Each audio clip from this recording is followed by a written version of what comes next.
तो 1815 के बाद क्या हुआ, जो फिर हमारा वॉर हुआ उसको बोलते हैं वॉर ऑफ वाटरलू, ठीक है। तो वाटरलू के जो वॉर था युद्ध में, वो क्या हुआ, नेपोलियन है वो हार गए। तो वहाँ पर प्रोशिया है, रशिया है, ब्रिटेन, इन तीनों ने क्या कर दिया, इसके ऊपर अटैक कर दिया। तो तीनों ने अटैक कर दिया, तो ये नेपोलियन हार गया उस युद्ध में। नेपोलियन हार गया तो नेपोलियन का रूल जो था वो वहाँ पर ख़त्म हो गया, ठीक है। तो नेपोलियन जब तक वहाँ था तब तक वहाँ पर कौन सा राज्य चल रहा था, नेपोलियन के रहते रहते वहाँ पर डेमोक्रेसी चल रही थी। जब नेपोलियन हार गया वहाँ पर, तो जो हमारे ब्रिटेन, रशिया और जो जितने भी लोग थे वहाँ पर आ गए और उन्होंने कहा कि यहाँ पर दोबारा से क्या करो, डेमोक्रेसी ना करो, यहाँ पर दोबारा से रिस्टोर कर दो हमारा पुराना राजाओं वाला सिस्टम, रिस्टोर कर दो फ्रांस में यहाँ रिस्टोर हो जाएगा, तो जो बाकी जगहों पर जो लोग उछल कूद रहे हैं कि हमको भी चाहिए डेमोक्रेसी, वो उछलना कूदना बंद कर देंगे, तो यहाँ पर हमको एडवांटेज मिलेगा।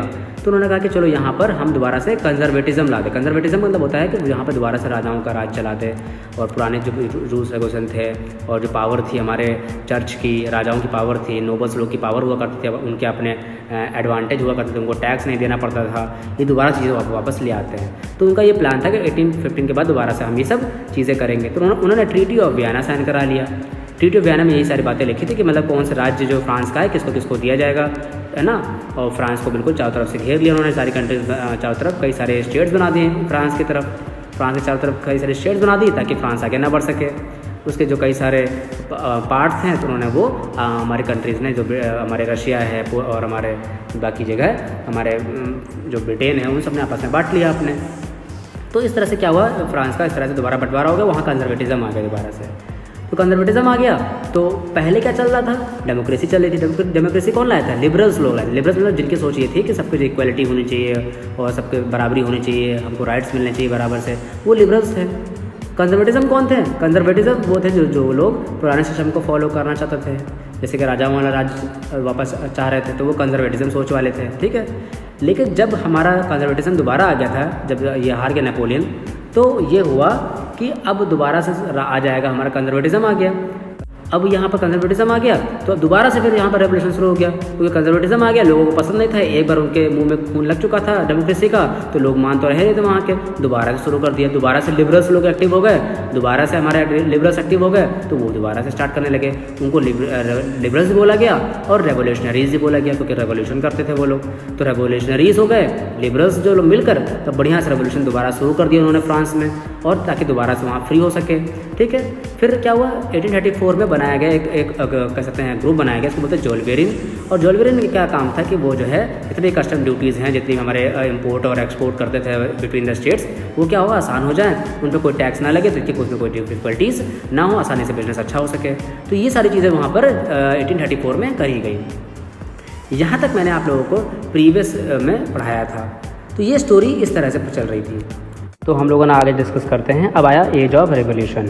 अब 1830 तक हमने डिस्कस कर लिया, जोल्वेरिन तक बात कर ली थी 1834 तक, तो वही 1830 से हम आगे फ्रेश डिस्कस करेंगे कि 1830 का जब हमारा पूरा जब सब खत्म हो गया था और वहाँ पर दोबारा से कंजर्वेटिज्म चलने लगा, तो लोग वहाँ पर रेवोल्यूशन करने लगा था, क्योंकि रेवोल्यूशनरीज वहाँ पर एक्टिव हो गए थे, क्योंकि उनको दोबारा से अपनी डेमोक्रेसी वापस चाहिए थी, जो उन्होंने एक बार अटेंड करी थी फ्रांस में। तो वो एज ऑफ रेवोल्यूशन दोबारा शुरू हो गया। 1830 से 1849 तक यहाँ पर एज ऑफ रेवोल्यूशन चलने लगा, और दोबारा से यहाँ पर कह रहे हैं, हम कह रहे हैं दोबारा रेवोल्यूशन करेंगे, दोबारा से हमको अपनी आज़ादी चाहिए। तो यहाँ पर दो आइडियाज़ जो थे बहुत आगे बढ़ गए थे। एक लिबरलिज्म का मतलब कि इक्वलिटी हमको चाहिए और सारे राइट्स चाहिए। नेशनलिज्म का मतलब था कि अपने देश के लिए देशभक्ति लोगों के अंदर दिल में जा चुकी थी कि अपने देश को हम आज़ाद कराएंगे। इन जो हमारे मतलबी लोग हैं, जो राजा लोग हैं, ये हमेशा अपनी एडवांटेज करते हैं, देश का डेवलपमेंट नहीं करते हैं। तो नेशनलिज्म देशभक्ति जा गई थी उनके अंदर, और लिबरलिज्म मतलब इक्वलिटी उनके अंदर जा गई थी कि हमारे देश में इक्वलिटी होनी चाहिए सब जगह, सबको लॉ के एक लॉ बनाएंगे और लॉ के लिए सब कोई इक्वल होगा, कोई भेदभाव नहीं करेगा। फिर spreading in different parts of the Europe. अब इसको क्या कर दिया, जब ये चीज़ दो थॉट थे, ये थॉट जो ऐसे थॉट थे कि सबको अच्छे लग रहे थे, जितने भी हमारे वर्कर क्लास थे, क्योंकि 90% जो पॉपुलेशन हमारी थी, 90% पॉपुलेशन जो हमारी हुआ करती थी किसी पूरे यूरोप की, वो यही थी। कौन थी, वर्कर क्लास, हमारे वर्कर्स लोग हुआ करते थे, हमारे कह सकते हैं बिजनेसमैन हुआ करते थे, हमारे इसमें वुमेंस हुआ करती थी। तो सभी लोग चाहते थे कि दोबारा से हमको इक्वलिटी मिल जाए, सब कुछ हो जाए। तो सभी के अंदर ये जो आइडिया था वो धीमे धीमे पूरे उसमें यूरोप में ये आइडिया फैल गया था, ठीक है। अब ये दोबारा जो आइडिया फैल गया था हमारा, यही सब लोग चाह रहे थे कि ये दोबारा आइडिया जो हमारा मिल गया हमको, ये दोबारा आइडिया जो है चलता ही रहे, ये वाला लिबरलिज्म और नेशनलिज्म का। अब क्या हुआ, spreading in different parts of Europe के डिफरेंट पार्ट्स में भी ये चीज़ इसलिए पॉपुलर हो गई। इटालियन में चली गई, जर्मनी में फैल गई, आयरलैंड में चली गई, पोलैंड में चली गई। ये 4 जगह खासकर ये जो हमारे जो था, ये चारों चीज़ें जो हमारे खासकर ये 4 जगह चली गई, इटालियन, जर्मन, आयरलैंड, पोलैंड, इन जगहों पर ये चीज़ फैल गई।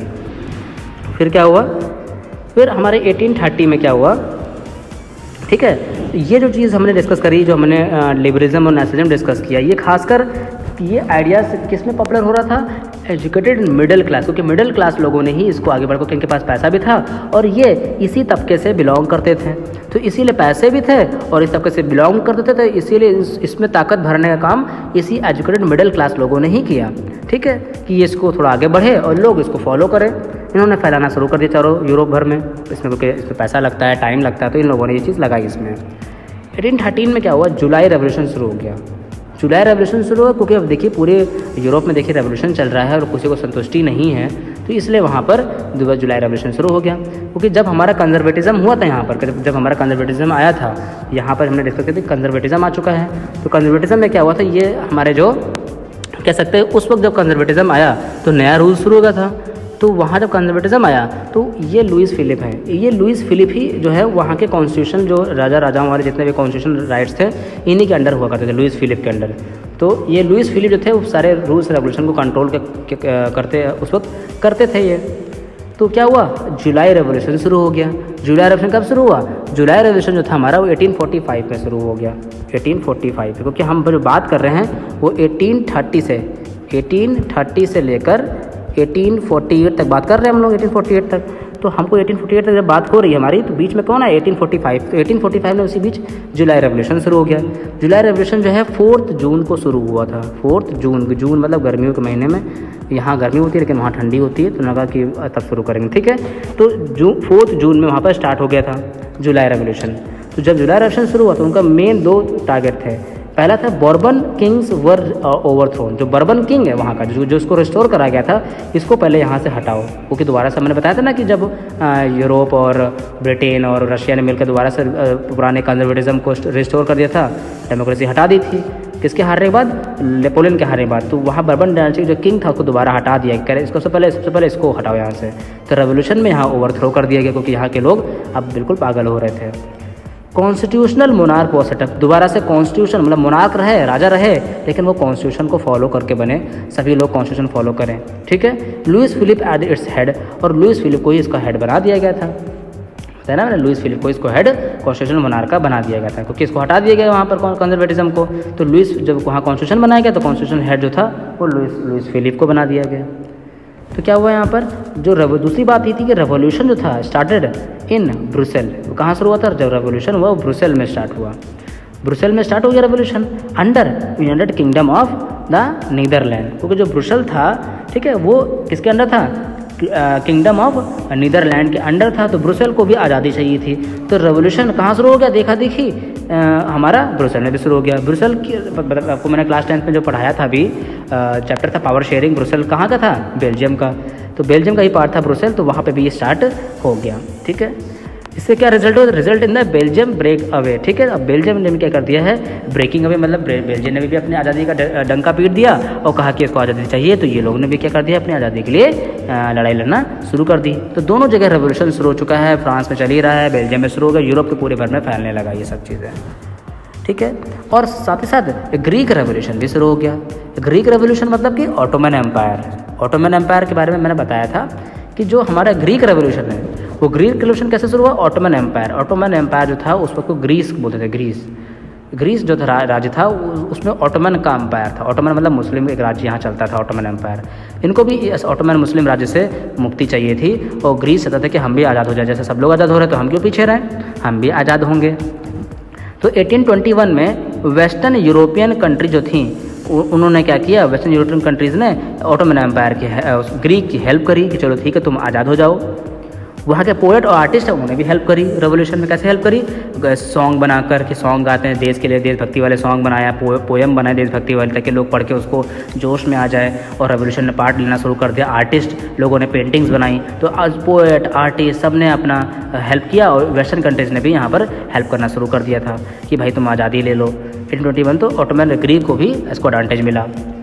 1832 में क्या हुआ, फाइनली हमारा जो ग्रीस था वो भी आज़ाद हो गया और वो आज़ाद होकर ट्रीटी ऑफ कॉन्स्टेंटिनोपल साइन कर ली। ट्रीटी ऑफ कॉन्स्टेंटिनोपल साइन करके वो आज़ाद हो गया। ठीक है, तो ये ट्रीटी ऑफ कॉन्स्टेंटिनोपल साइन कर लिया और ये फ्री हो गए। तो इस तरह से सभी लोग फ्री हो गए। तो ये इस तरह से देखो धीरे धीरे वहाँ पर रेवोल्यूशनरीज़ का ज़्यादा पावर चल रहा है और धीरे धीरे सब आज़ाद हो रहे हैं। ठीक है, क्योंकि सबको फॉलो करना है वहाँ पर, कंजर्वेटिज्म को हटाकर लिबरलिज्म सबको फॉलो करना है वहाँ पर। अब क्या हुआ, 1830 में जो जुलाई रेवोल्यूशन हुआ, ग्रीक रेवोल्यूशन हो गया और हमारा बेल्जियम भी आज़ाद हो गया। तो जो हमको मेन 3 टॉपिक्स पढ़ने हैं वो है, अब आगे पढ़ना है वो रोमांटिज़म है। रोमांटिज़म क्या आता है वो डिस्कस करेंगे। हंगर और हार्डशिप पूरे यूरोप में फैल गई थी, उसके बारे में पढ़ेंगे। और रेवोल्यूशन ऑफ लिबरल्स का रेवोल्यूशन चल ही रहा था। मैंने बताया था लिबरल्स थे वो रेवोल्यूशन पर रेवोल्यूशन करे जा रहे थे, मान नहीं रहे थे, क्योंकि उनको पूरा यूरोप सभी लोग मतलब अपने फ्रांस में हो गया तो जर्मनी में शुरू हो गया, जर्मनी में शुरू हो गया तो पोलैंड में शुरू हो गया, पोलैंड में ख़त्म हुआ तो अलग अलग बेल्जियम में, तो हर जगह शुरू ही हो रहा था, तो रुक नहीं रहा था, पूरे यूरोप में फैल गया था ये। तो पहली बात यहाँ पर जो हुई है हमारी कि रोमांटिज़म की क्या, तो कह रहे रोमांटिज़म एक तरह का क्या चीज़ है ये, कह रहे कल्चरल मूवमेंट है एक तरह का, जिसमें हम अपने देश के लिए काफ़ी ज़्यादा देशभक्ति शो करते हैं। एक फीलिंग्स ज़्यादा होती है जो हमारी, वो ज़्यादा ग्रो कर जाती है, किसके लिए, देश के लिए। ये यहाँ पर ये रोमांटिज़म का मतलब है। ठीक है, तो कह रहे कल्चरल मूवमेंट यहाँ पर शुरू हो चुका था to develop a particular form of nationalist sentiments. अब इस रोमांटिज़म का मतलब ये हुआ कि जितने भी हमारे जो पोएट थे, आर्टिस्ट थे, उन्होंने ऐसा चीज़ किया, पोएम बनाया, कविताएं बनाई, ताकि जितने भी यहाँ के जो यूरोपियन लोग हैं उनको पढ़कर वो क्या हो जाए, थोड़ा सा इमोशनल हो जाए और उनके जो सेंटिमेंट्स, भावनाएं हैं वो अपने देश के लिए जुड़ जाए। ठीक है, तो देश के लिए अपने सेंटिमेंट्स को वो स्ट्रॉन्ग करना चाहते थे। तो इसके लिए हमारे जो पोएट्स थे वो यही काम कर सकते थे, तो उन्होंने पोएम लिखी, कविताएँ लिखी, इस तरह करके उन्होंने इसमें ग्रो किया। ठीक है, तो यहाँ पर इस वक्त जो हमारे लिखा है यहाँ पर जर्मन फिलोसफर थे, लिखा जोहान गॉटफ्रेड। तो जो जोहान गॉटफ्रेड था उन्होंने क्या की, इस चीज़ में उनकी हेल्प करी। ठीक है, तो जोहान गॉटफ्रेड ने उन्होंने क्या करी, इसकी हेल्प करी और वहाँ पर उन्होंने क्या किया, अपना वो आगे ग्रो करने के लिए और भी हमारे वहाँ पर फिलॉसफी दी कि किस तरह से हमारा देश जो है वो आज़ाद हो सकता है। ठीक है, उसके साथ साथ वहाँ पर कितने हेल्प किया, फोक डांस है, वहाँ का कल्चर है, फोक डांस किया, कविताएं करी, कविताएं बोली, है ना, और वहाँ पर पिक्चर्स पेंटिंग की हेल्प से इस तरह से वहाँ पर रोमांटिज़म एक फीलिंग है वहाँ पर उसको फैलाया गया। तो रोमांटिज़म जो था ये ग्रो कर गया पूरे यूरोप में। अब बात करेंगे हंगर एंड हार्डशिप के बारे में, क्योंकि अब ये रोमांटिज़म चारों तरफ फैल गया, लोग बहुत ज़्यादा एक्टिव हो गए थे, ये बात तो क्लियर हो गई। लेकिन आगे क्या हुआ, हंगर हार्डशिप में करें 1830 में क्या हुआ, मशीन मेड जो गुड्स थे फ्रॉम इंग्लैंड वो बहुत ज़्यादा आने लगे थे यहाँ पर। तो क्या हुआ, पूरे इंग्लैंड ने पूरे मशीन बने वाले गुड्स पूरे चारों तरफ फैल गए। तो जो वर्कर्स थे हमारे, तो उनके लिए तो क्या हुआ, दिक्कतें होने लगी थी। क्यों, क्योंकि जो हमारे वर्कर्स थे उनके लिए तो वीवर्स जो थे हमारे सिलिसिया के, वहाँ पे जगह थी सिलिसिया, यूरोप में जगह थी सिलिसिया के जो वर्कर्स थे, वीवर्स थे बेचारे, वो तो क्या हो गए, परेशान हो गए, क्योंकि वो सब जितने भी हमारे सप्लाईज थे वो इंग्लैंड से आती थी मशीन से बने का सामान की। वीवर्स की कोई जगह ही नहीं थी वहाँ पर। तो बेचारे वीवर जो थे, बुनकर जो थे, वो कपड़े बुनते, उससे पहले खूब सारे मार्केट में कपड़े आ जाते थे, तो बुनकर के कपड़े कोई खरीदता नहीं था। तो ये इंग्लैंड मशीन से बने कपड़े सस्ते होते थे, तो इसीलिए वो लोग वही सब लोग खरीद रहे थे। हाथ से बने कपड़े महंगे होते थे, इस तरह से वो बहुत परेशान हो गए। ठीक है, तो कॉन्ट्रैक्टर जो थे वो कॉन्ट्रैक्टर इन्हीं के पास आते थे और इनसे ही वीविंग करवाते थे। कभी कुछ कॉन्ट्रैक्टर थे, इनको ही कॉन्ट्रैक्ट लेकर इनसे मटेरियल देकर अपना फिनिश प्रोडक्ट इनसे बनवाते थे कि कपड़े बनाइए हमारे लिए। ठीक है, एक दिन क्या हुआ, उन्होंने अपना पेमेंट कम कर दिया कि आपका पेमेंट, उन्होंने कहा नहीं पेमेंट देंगे, पेमेंट भी कम कर दिया। तो इससे काफ़ी व्यूवर्स परेशान हो गए और ये व्यूवर्स लोगों ने क्या किया, रिवोल्ट करना शुरू कर दिया। तो जुलाई का रेवोल्यूशन यहीं से इन्होंने शुरू कर दिया, इन्हीं लोगों ने। तो जुलाई रेवोल्यूशन इस तरह से आगे और बढ़ गया जुलाई रेवोल्यूशन। तो पूरे जो कुछ लोग वहाँ के जो गांव के लोग थे, सिलिसिया गांव के, कहने लगे चलो अब काम नहीं है तो चलो शहर चलते हैं। शहर चले गए तो सोचा कि वहाँ काम मिल जाएगा, लेकिन वहाँ पर भी उनको कोई काम, सिलेसिया में भी जाकर कोई काम उनको वहाँ नहीं मिला। तो वहाँ शहरों में जाकर भी वो परेशान हो गए कि चलो यहाँ तो कोई काम ही नहीं मिल रहा उनको। ठीक है, खाने की कमी होने लगी उनको, वहाँ पर अनएम्प्लॉयमेंट बढ़ ही चुका था, तो वहाँ पर उनको कोई काम भी नहीं मिल रहा था। तो इस तरह से सभी लोग परेशान हो गए और इस एक्साइटमेंट उन्होंने पूरे बैरिकेड्स उखाड़ दिए वहाँ के। लुई फिलिप्स देखने लगा कि वहाँ का माहौल ख़राब हो रहा है, काफ़ी लोग अग्रेसिव हो गए हैं, तो लुई फिलिप्स भी वहाँ से भाग गया। अपना कॉन्स्टिट्यूशन का उसने जिम्मा उठाया, तो लुई फिलिप्स ने, लुई फिलिप्स भी वहाँ से भाग गया क्योंकि लोग जो थे वहाँ के अब बहुत ही नाराज़ हो गए थे। तो लुई फिलिप्स भाग गया वहाँ से कि ये लोग नाराज़ हो गए, ऐसा ना हो एक बार फ्रेंच रेवोल्यूशन में बेस्टाइल जेल उड़ा के वहाँ के राजा को मार दिया था, ऐसा ना हमको भी कर दें। तो वहाँ से वो चला गया डर के मारे। ठीक है, नेशनल असेंबली जो थी जब ये भाग गया तो दोबारा से नेशनल असेंबली बना ली गई। नेशनल असेंबली मतलब दोबारा से वही डेमोक्रेसी दोबारा देखो आ गई। तो इस तरह से दोबारा डेमोक्रेसी इस तरह से उन्होंने ऑब्टेन कर ली। ठीक है, तो इस तरह से हमने देखा कि यहाँ पर किस तरह से ये लोगों ने अपना एडवांटेज लिया। फिर क्या हुआ, हमारे जो यूरोप में था, कह रहे यूरोप में जो जर्मनी थी, इटाली, पोलैंड, कौन कौन थे हमारे 3 लोग थे। एक तो हमारे हो गए हैं इसमें जर्मनी के लोग हो गए, जर्मन लोग हो गए, और इटाली के लोग हो गए हैं, इटाली के लोग हो गए हैं, और हमारे हो गए हैं पोलैंड के। ये सब लोग बिल्कुल एकदम पीक पे चल रहे थे, अपने रेवोल्यूशन के लिए लड़ाई कर रहे थे, ये सबसे पीक पे चल रहे थे। यहाँ के जितने भी ऑस्ट्रियन हंगेरियन एम्पायर था, पूरा ऑस्ट्रिया का जो राज था उसको बोलते हैं ऑस्ट्रेरियन हंगेरियन एम्पायर। तो ऑस्ट्रेरियन जो लोग थे, ऑस्ट्रेलियन नहीं है, ऑस्ट्रेरियन है। तो ऑस्ट्रो हंगेरियन एम्पायर जो था, यहाँ के जो मैन है, वुमेन है, सब लिबरल मिडिल क्लास जितने भी लोग थे यहाँ पर कंबाइन करके डिमांड करे जा रहे थे, ताकि हमें क्या चाहिए, हमें तो भैया चाहिए अपना वही पुराना नेशन स्टेट। हमें क्या चाहिए, नेशन स्टेट बनाना है। नेशन स्टेट मतलब कि हम पूरे अब आज़ादी पा ली है, तो आज़ादी का करेंगे क्या, इससे क्या करेंगे, अपने पूरे यूरोप को नेशन स्टेट मतलब कि कंबाइन करके एक राज्य बनाएंगे। एक राज्य बनाने के चक्कर में ये थे। ठीक है, फिर क्या हुआ, डिमांड करने लगे किसका, फ्रीडम के लिए, कि हमको फ्रीडम चाहिए, फ्रीडम ऑफ प्रेस की फ्रीडम, यहाँ पे फ्रीडम ऑफ प्रेस जो है वो हमको दोबारा फ्रीडम ऑफ प्रेस चाहिए। तो हमको हम कुछ भी लिखे, कुछ भी छापे, कोई दिक्कत, कोई रोक टोक ना करे मेरे लिए। फ्रीडम ऑफ एसोसिएशन की हमारे यहाँ पर एसोसिएशन बनाने की फ्रीडम चाहिए। तो इनको फ्रीडम चाहिए थी कि हम दोबारा से अपना एसोसिएशन बना सकें। तो एंड ऑफ 18th सेंचुरी, जब 18th सेंचुरी का जब एंड होने लगा धीमे धीमे, तो क्या हुआ, जो ग्रेट पावर्स थी जैसे कि रशिया, प्रूशिया और ऑस्ट्रिया, मैंने बताया था कि इन लोगों ने क्या किया था, और प्रूशिया, रशिया और ऑस्ट्रिया, ठीक है, इन्होंने क्या किया, पोलैंड पर कब्जा कर लिया पूरी तरीके से। पोलैंड, क्योंकि पोलैंड जो था पार्ट किसका था, बताया था फ्रांस का, और उन्होंने इसको बांट लिया था। तो पोलैंड जो था, वहाँ का पोलैंड उन्होंने क्या किया था, पॉलिश लैंग्वेज जो थी वहाँ से हटा दी थी, पॉलिश की लैंग्वेज, मतलब वहाँ पोलैंड भाषा थी पॉलिश, वो भाषा उन्होंने हटा दिया। जो रशियन लैंग्वेज थी वहाँ इम्प्लीमेंट कर दी, वहाँ के कल्चर को बदलने लगे, वहाँ का स्कूल सिस्टम बदल दिया, ताकि वहाँ पर पूरा सभी लोग बिल्कुल रशिया करने लगे और अपना पोलैंड भूल जाए। लेकिन पोलैंड में भी वहाँ पर क्या था, देशभक्ति लोगों ने जगाना शुरू कर दी थी। रशियन पोएट जो थे, वहाँ के जो पोलैंड के पोएट थे, आर्टिस्ट थे, उन्होंने अपनी देशभक्ति जगाना शुरू कर दी थी। लोग बहुत ज़्यादा क्या कहते हैं, सेंटिमेंट्स उनके जाग चुके थे और वो अपने कंट्री से अटैच हो गए थे, तो कि भाई हमें तो अपने कंट्री का दोबारा सब कुछ पुराना जो था वो चाहिए। तो वो दोबारा से एक्टिव हो गए, है ना। तो 1831 में फिर वही बात है कि वहाँ पर उन्होंने भी क्या कर दिया, उनके अगेंस्ट अटैक कर दिया। ठीक है, लेकिन रशिया भी तो कम नहीं थे, उन्होंने क्या किया, वहाँ के जो पोएट थे उनको जेल में बंद कर दिया कि ये लोग बहुत रोमांटिज्म फैला रहे हैं, इनको जेल में बंद करो। कुछ लोगों को वहाँ के रशिया में एक जगह है साइबेरिया, ठंडी जगह, वहाँ भेज दिया ताकि वहाँ पर ठंड से मर जाएँ ये लोग। ठीक है, इस तरह के पनिशमेंट वो लोग देने लगे। फिर जब आज़ाद हुआ तो चेंजेस क्या हैं, क्योंकि आप सबको समझ में आ गया था कि जब कभी भी हम राजा कुछ भी आएगा या कोई डेमोक्रेसी या कोई गवर्नमेंट आएगी, तो गवर्नमेंट की अपने वहाँ के वर्कर्स की, अपने वहाँ के लोगों की बात माननी पड़ेगी। तो जैसे ही वहाँ पर ये दोबारा से कॉन्स्टिट्यूशन बना, जब वहाँ से लुई फिलिप चला गया, तो राइट टू वोट वाला वोट सबको पहले बात दिया गया, सभी लोगों को वोट दिया। 21 एज जो भी 21 एज का होगा, 21 के एज वाले को, ऊपर वाले लोगों को, 21 से सभी एज को क्या वोट देने का राइट मिल गया। राइट टू वर्क मतलब सभी को काम देना ही देना है, काम देना राइट हो गया उनका, मतलब उनके पास काम होना चाहिए। काम नहीं होगा तो वो केस कर सकते हैं। तो 21 के बाद वो कभी भी वोट कर सकते हैं। राइट टू वर्क, उनको काम मिलेगा कि आपको काम दिलाना वहाँ की गवर्नमेंट की जिम्मेदारी है। काम रहेगा तो लोगों के पास पैसा रहेगा और वहाँ पर गरीबी नहीं रहेगी। 1845 में वीवर्स जो अटैक किए थे सिलेसिया में, बताया था मैंने आपको, तो weavers started revolt against contractor के अगेंस्ट इन्होंने रिवोल्ट किया कि चलिए उनके बैरिकेड वो सारे उखाड़ दिए, उन पर कॉन्ट्रैक्टर घर पे अटैक कर दिया, है ना। तो क्या हुआ, कॉन्ट्रैक्टर ने आर्मी को बुला लिया कि भाई चलिए आर्मी आ गई। तो आर्मी ने फिर उनको मारना और उनको भगाना शुरू कर दिया। तो इस तरह से 4 जून को, जो मैंने बताया था आपको, रिवोल्ट जो था बहुत हाइट पर पहुँच चुका था। तो इस तरह से कह रहे चारों तरफ रिवोल्ट ही रिवोल्ट फैला हुआ है, चारों तरफ लोग एक दूसरे को टारगेट कर रहे हैं।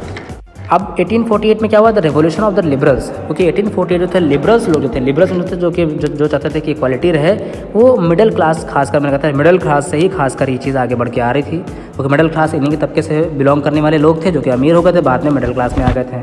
तो इनको ये चीज़ इन्हीं लोगों से कह सकते हैं लिबरलिज्म और ये नेशनल स्टेट का आइडिया यहीं से आया था।